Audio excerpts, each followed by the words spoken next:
আসসালামু আলাইকুম গাইস, আশা করি আপনারা ভালো আছেন। আলহামদুলিল্লাহ আমিও ভালো আছি। এই যে আমার 10 নম্বর লাউ আজকে আমি কেটে নিব। মাশাআল্লাহ কি সুন্দর হয়েছে।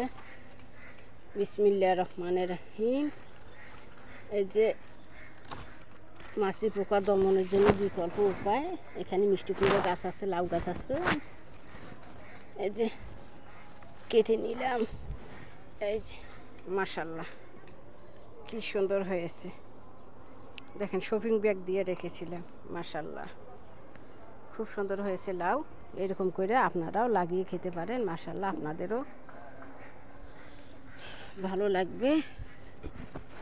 সুস্থ সুন্দর ছোট কৃষি, মানে রাসায়নিক জৈব সার না, রাসায়নিক মুক্ত শাকসবজি ফলমূল খেতে পারেন। মাশাআল্লাহ। আর আমার চ্যানেলটা যেখান থেকে দেখেন এখন লাইক কমেন্ট সাবস্ক্রাইব করে দিবেন। মাশাআল্লাহ আমি যাতে আপনাদের সামনে নতুন নতুন ভিডিও নিয়ে আসতে পারি।